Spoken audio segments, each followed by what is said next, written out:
We talk about committing our life to Christ. Because before you can commit your life to Christ, you have to surrender it first. And you're either all in or you're not in. You're either totally in or you're not in. It's a total commitment. He has got to become the #1 priority and the #1 relationship in your life. We all have those moments where we need a little encouragement to get through our day.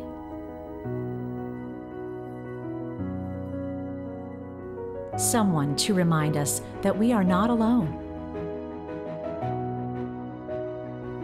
Find peace.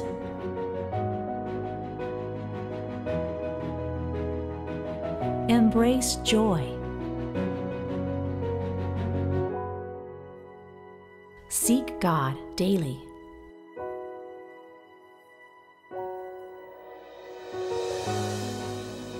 Welcome to Jesus Calling Stories of Faith.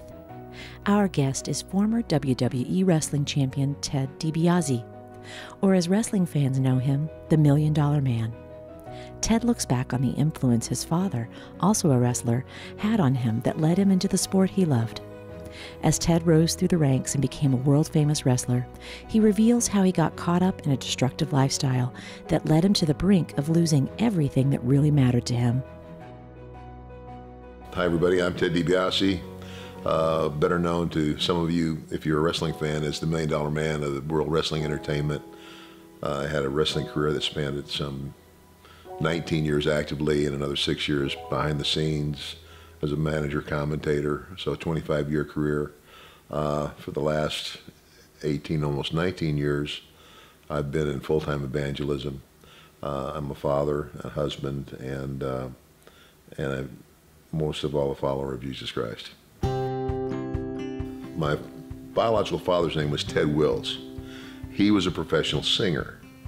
I can't remember what year they married, but I was 2 years old when they divorced.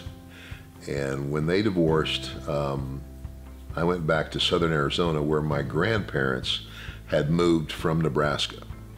This is my mother's parents. My grandmother ran a truck stop. Wilcox, Arizona, I'm telling you, has 3 traffic lights. I don't think it has maybe 1 or 2 more now, all these years later, but it's a little town. And so I'm there from the age of 2 till 5, living with my grandmother, and I remember kindergarten a little bit, but then that's when my mother married Mike in October of 1959. And so this bigger-than-life man comes into my life and becomes Dad, and he was a professional wrestler. Mike DiBiase had a huge impact on my life. He was a good dad, and as well as the wrestler, he was every bit an athlete as an amateur as he was professional. My dad grew up in this neighborhood where a lot of kids were going out on weekends, getting drunk, getting high, getting in trouble, going to jail. And they all laughed at him when he said that he was going to make something of himself, and he ends up being the standout athlete at Nebraska and an unbelievable career. So all of those things were very special to me. And the other thing that happened as a result of being Mike DiBiase's son was that I went to church. Now, like most Italians, my dad was Roman Catholic, so I, in my early years, was raised in Catholicism. I was the award-winning altar boy. I'm the guy who showed up at the 6 o'clock Mass when there was 4 feet of snow on the ground. Some of the things that he instilled in me. And when I do school assemblies, I tell kids this all the time. I said, my dad always said this. He said, don't follow the crowd. Don't do what everybody else is doing, because 90% of the time, it's no good. He said, be a leader, not a follower. Be the head, not the tail. And he said, if you're willing to sacrifice, if you're willing to pay the price, he said, you can be anything you want to be in life. And I remember him telling me, he said, I don't care if you want to be a drummer in a rock and roll band. He said, if that's your passion, if that's what's in your heart, do it. Because if it's in your heart, then you're going to give it your all. But he says, if you're willing to make the sacrifices necessary to be successful, you can. And, it was evident in his own life. And then the summer between my sophomore year in high school, we went back to Texas, and that's the summer my dad died, July 2nd, 1969. They wrestled in Lubbock, Texas, which is about 100 miles south of Amarillo. And these two ladies that were very close with my mom, whose husbands were wrestlers, and they said, "Ted, is your mom, where is she?" I said, "Well, she's taking a nap. We've been unpacking all day. She need to wake her up." And I said, "What's going on?" She said, "Well, we just need to wake her up." So I woke her up, and then one of the ladies took me down the hall outside, put me against the wall, and said, "Look, we came over here to get your mom. We were going to take her to Lubbock. Your dad had a heart attack tonight in the ring, and they were taking him to the hospital. But we just received another call, and that he passed away." I mean, it's surreal. I remember that so well. It's engraved in my memory. I remember I went and I stood at a plate glass window that overlooked the swimming pool in the apartment complex and just cried. Unbelievable feeling of loss. And my mother was just hysterical. So again, back to Wilcox, because that's where my mother's parents lived. That's where we took my father. He was buried there, this little desert cemetery. So I end up in this little town, but I've got these big dreams of college and professional football. One of the reasons my dad went back to Texas is because I had done so well my freshman year of high school football. He said, I want to get a couple more good years out of wrestling. And he wanted to retire and run a pizza shop. And he said, but I want to put him in a good Texas high school football program because they're famous for it. And that's why we had gone to Texas. But I get to Wilcox, and I knew Wilcox, and there were people in Wilcox that I remembered. But it's like, can my dream come true here? This little one-horse town with 3 traffic lights. And if that weren't enough, I watched in horror as my mother sank into despair and alcoholism. I remember on the hard nights, a lot of weekends, I'd drive my grandmother's old Rambler out to the cemetery where my dad's buried and park the car, shine the light on his grave. And I'd pace back and forth in front of that grave and cry out to God. Ask God to give me help to, be the man that I wanted to be and to achieve the goals I had set. My dad is gone. I won't see him till eternity, but I want him to be proud. Help me to, show my mom why she shouldn't quit and give up on life. I prayed prayers like that. So I didn't follow the crowd. I didn't party and get drunk on weekends and do all that stuff. Towards the end of my senior year of high school, that's when the ego started to rise. That's when the pride of life started to show up, because I got that scholarship. I was the first kid to ever graduate from this little school with a full scholarship to play Division I college football. I initially signed with Arizona, then I went to a school called West Texas State in the Texas Panhandle. Why? Back to Texas. A very influential wrestling family, the Funk family, were from Amarillo, and so I've known those guys all my life. I'm watching TV one day. I had already signed a letter of intent to play football at Arizona, and I hadn't seen any wrestling for 3 years. Since my dad's death, I hadn't seen any wrestling. And I'm watching TV one afternoon, and wrestling comes on out of Tucson. It's the tape out of Texas, and they're coming to Tucson. So I make the drive. I see these guys. I tell them what's gone on and what's happened. And one of them said, "Hey, look, even if you've already decided what you want to do," he says, "I can get you a recruiting trip back to West Texas State. And if nothing else, just come back and see everybody."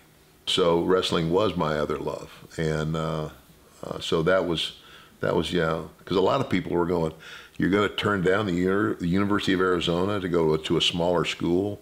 Well, I had my reasons, and that's what they were. When I got to college, the pride of life took over, and I fell right in line. And to make a long story short, by the time I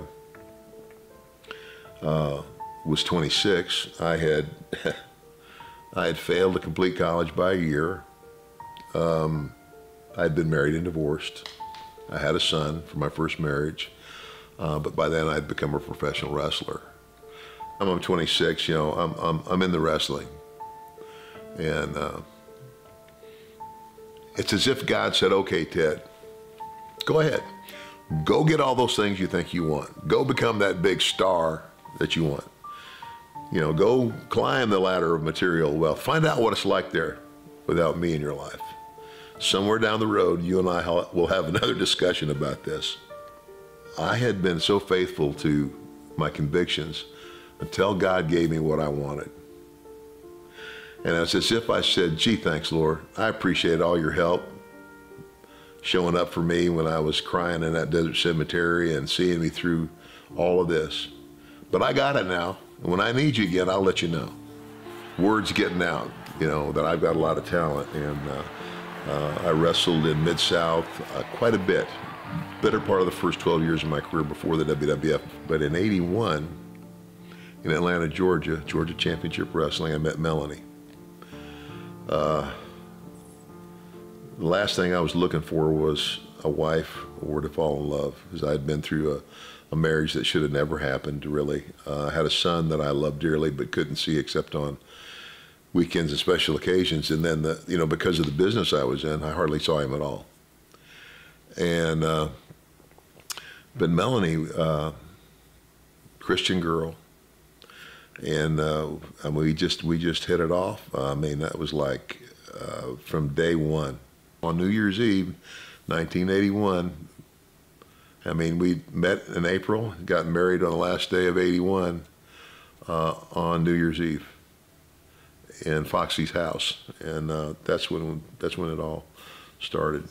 I left Georgia, and this is when the WWF just starting to, the first WrestleMania had happened, and I go back to Mid-South, and since her parents had left Georgia by then because her dad had retired, and her mother's from Mississippi, so they went back there. So when I went back to wrestle in Mid-South, instead of going and getting an apartment in Baton Rouge, I said, I'll go to Jackson, you know, so you can be near your mom and dad, and Teddy can be near her grandparents.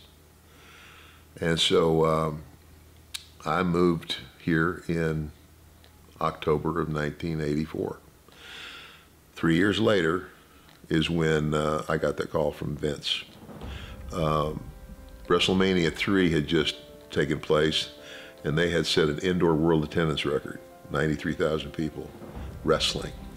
I mean, I remember looking at the front page and going, if I'm going to be relative in wrestling, that's where I'm going to be. I saw what was happening. I knew when Vince offered me this opportunity that that's what I needed to do.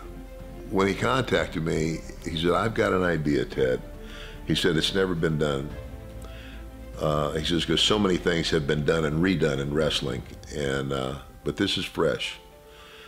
And so he says, I want to fly you up here, and we'll sit down and talk about it. So, you know, I'm flown to New York in first class, get the treatment, limousine, the whole deal, big office in Stamford, Connecticut. And so we have a casual conversation, and he asked me about how things are going, where I'm at, and, you know, but it comes right down to it.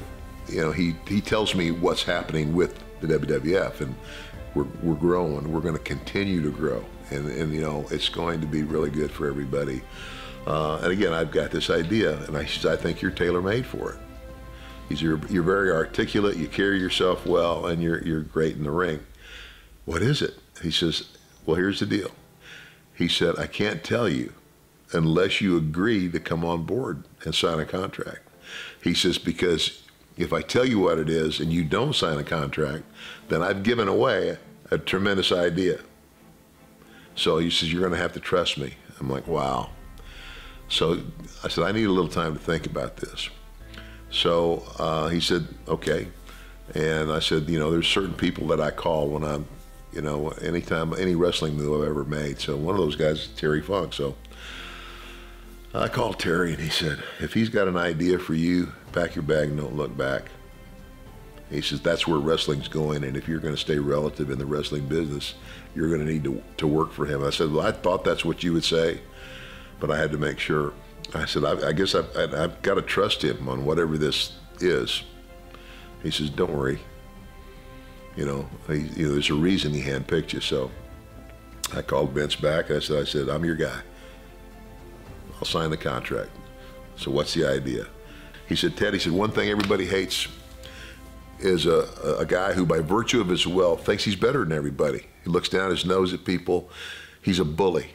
He bullies people with his wealth. He said, and in reality, all bullies are cowards too. You never get tired of seeing a bully get his butt kicked. And I started laughing. I said, you're right. And he said, well, that's the essence of this character.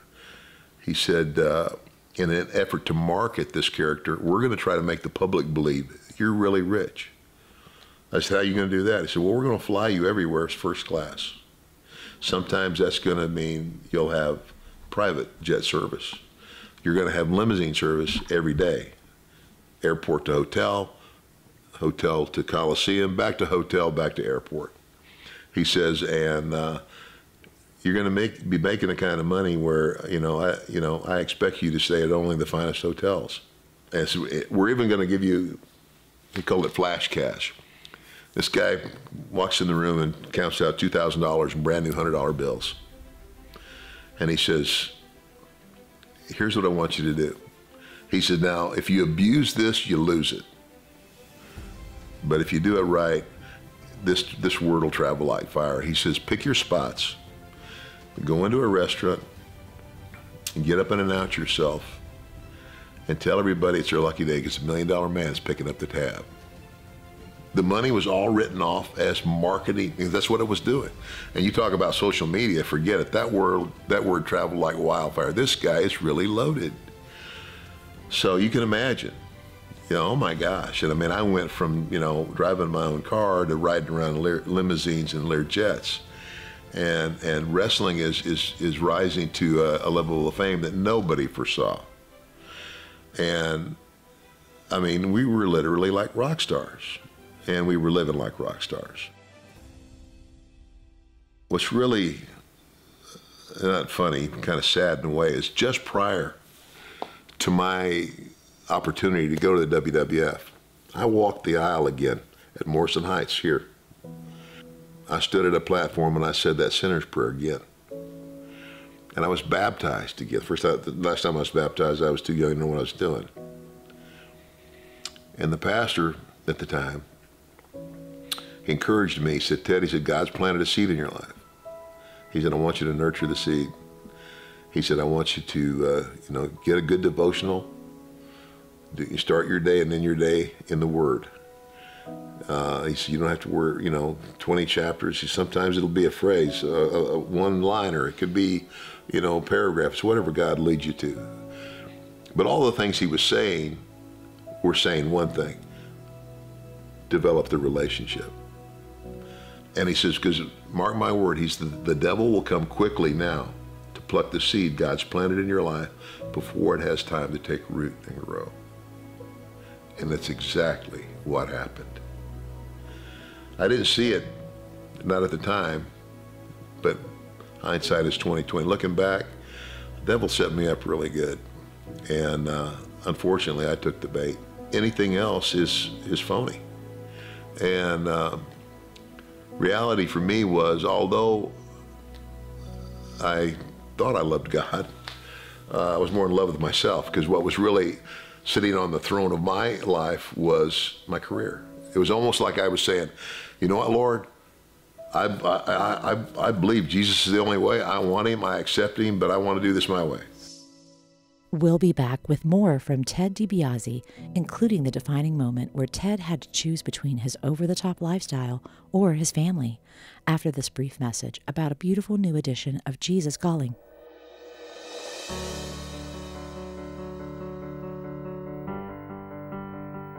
Share his love.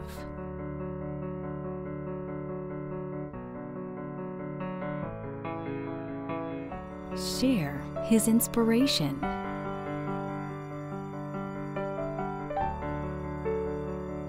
Share his strength.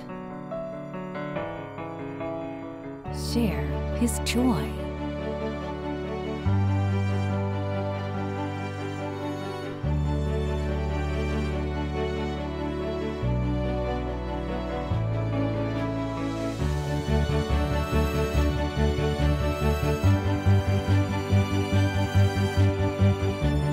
Share the peace found in his presence. Jesus Calling. And then we start traveling just like rock stars. I mean, I'm on the road 3 full weeks out of every month, and we're only going across the United States. Now we're going to Europe and England and Ireland and Scotland and Germany and places I never thought I'd go. And you know, I fell right in line. And you can lie to yourself, and you can make excuses all day long. I had a wife at home that was holding down the fort and doing everything she should and caring for our 2 children, plus my son, who God had, for my first marriage, I got him back when he was 11. I couldn't have been more blessed, and I couldn't have been less grateful in reality. And but God's timing is perfect. And instead of being someone that was there to bring conviction into these guys' lives, I was just saddling right up alongside of them. And so WrestleMania 8 took place in Indianapolis, Indiana, March of 1992. And I was at the height of my fame. I mean, Learjets, limousines, action figures, video games, all that stuff was starting to happen.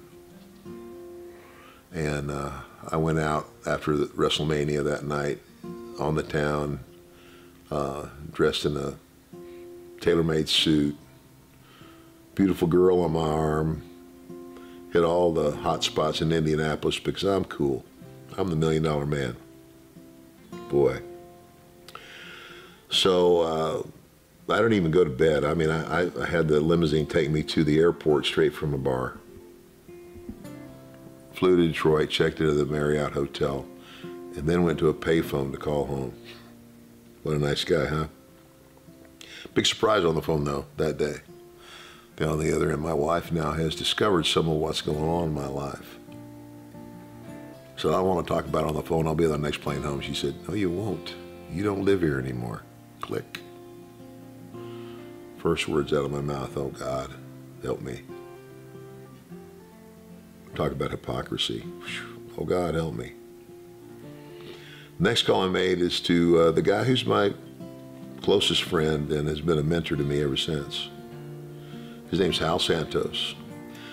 Hal's relationship with me was not based on performance. In other words, I didn't have to jump through a bunch of hoops. He didn't batter me every time that he got on the phone with me about, are you going to church? Are you doing this? Are you doing that? What I realized is the guy just loved on me. He was just my friend.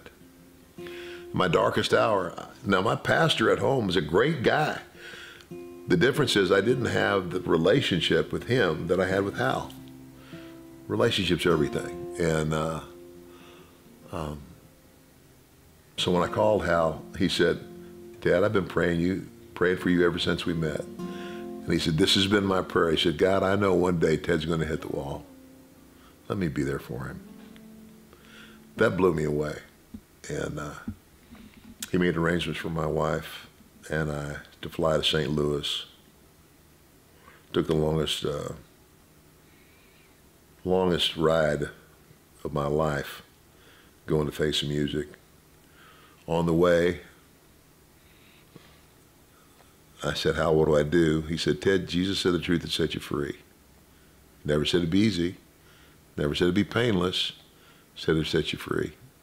He said, if you'll trust him today like you did when you were a kid, when you were 15, he knew my story. When you go to that desert cemetery, he said, he'll hear you. He'll forgive you. He'll restore you. He said, he never left you. You left him. And all these years, he's been trying to draw you back.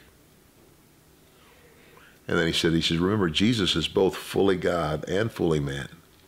So being fully God, he's the God who put every star in the sky, knew when you'd take your first and last breath and everything you would do in between.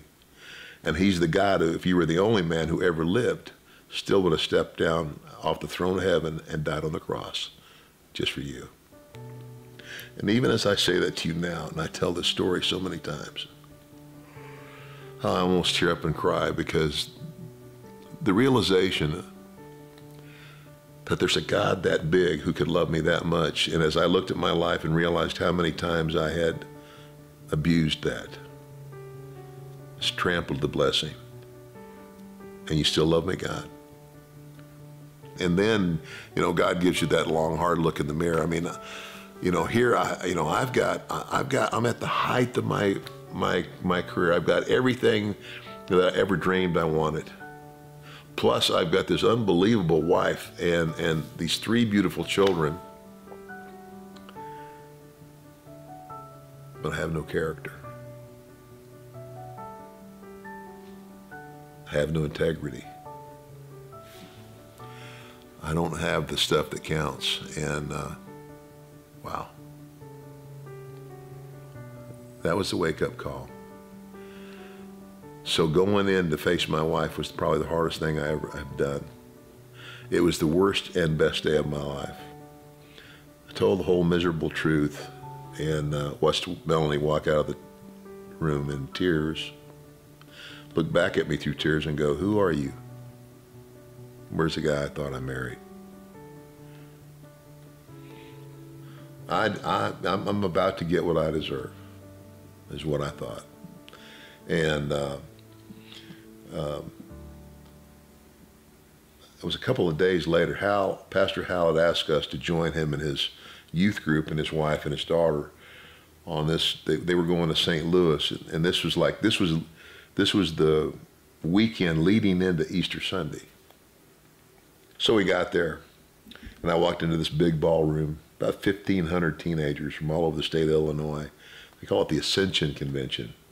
The speaker that day is a wonderful man of God, and he can bring it too. It's Reggie Dabbs. He's really good. And so he gave his presentation, and then he came to the invitation. So if you're tired of living a lie, you know what you need, you know it's Jesus, then I challenge you to get out of your chair and get up here now. Well, now this is back when I had highlighted blonde hair, dark tan. I stuck out like a neon sign, and I heard it ripple through the room when I walked in there.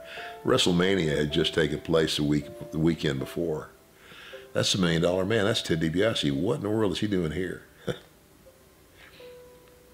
I look back at that and realize that God had me there for this purpose. He wanted to see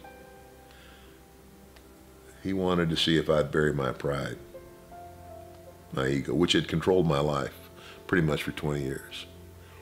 But I get in front of all those kids who recognize me as a television star and supposedly a, tough guy, and go forward. I beat them all to the front. I was the first man up there. I didn't just go forward, brother.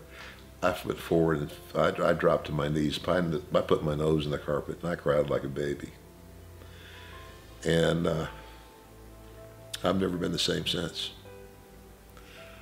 I remember saying, "God, I don't know where we're going. All I know is this. I don't ever want to feel like this again. I don't ever want to feel this lost, this low. I know you have a plan for me, and I know you'll help me figure it out. That's where I want to go. You take the helm of the ship." And I remember saying, "I know I'm probably going to lose my family, and that's what I deserve. And even if I do, I'm giving you my word, I'll take care of it." But the biggest shock of the day for me was my wife. She saw all this. She had seen me cry the whole time. I mean, from the first time I laid eyes on her. Because I did love her so much. I do love her so much, and just was, how, Ted, how could you do that? And she said this. She said, "I'm not going to make you a promise I can't keep. I don't know, I'm not sure I'm strong enough to do this." She said, "But I serve a God of restoration, not divorce. I serve a God who says, forgive as you've been forgiven. She goes, I believe that you're sorry, Ted. Of course, I want to believe that you're sorry. And even though I believe that, I'm not sure I have the strength to stay. But because I want to be obedient, that's the word she used, to this still small voice in my heart, I'm going to try to give you another chance. Brother, I want to tell you something. That absolutely overwhelmed me. I mean,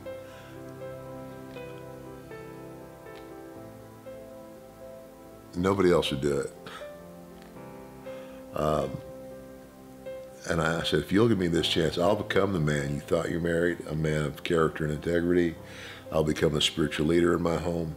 And one day, God willing, regain your trust and respect. That was March 1992. We're coming up on 37 years.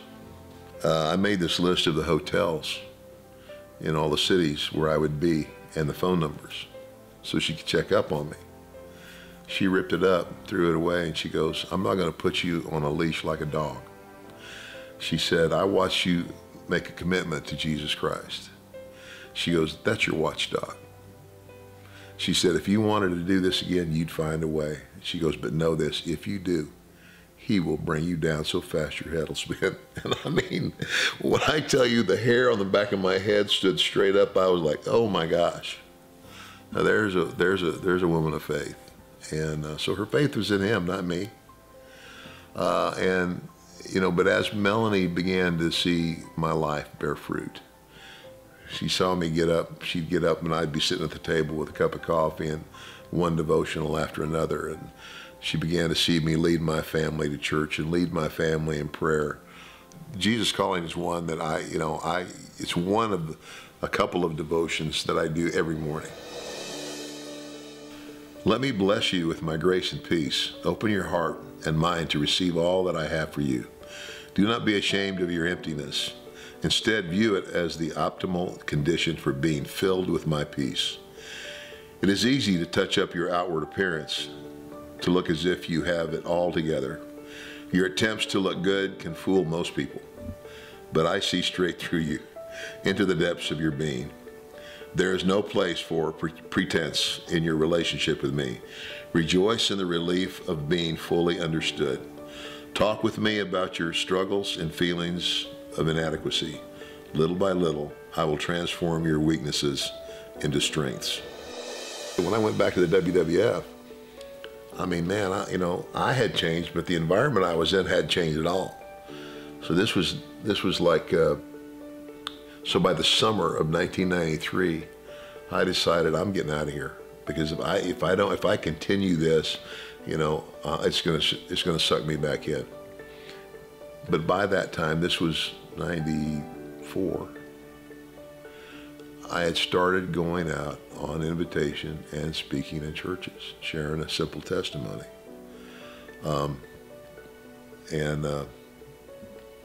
Then I got to go back to work. Then Vince called me to come back and do commentary with him, and he liked it.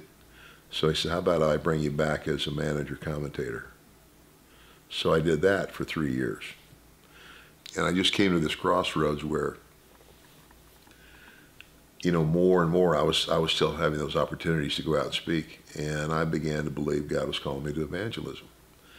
And I went out and I met Tommy Barnett. I got invited to an athletes conference at Phoenix First Assembly of God by a guy named Larry Karychuk. And so I met Tommy Barnett, and wonderful church, great people. And here's the guy that, eventually had the dream of the Dream Center. So he asked me if there was anything he could pray for on my behalf. And I kind of shared my heart with him, and I said, I've been going out and speaking, and it's just like it's growing. And I'm trying to decide whether God's calling me to just step out in faith and do this or not.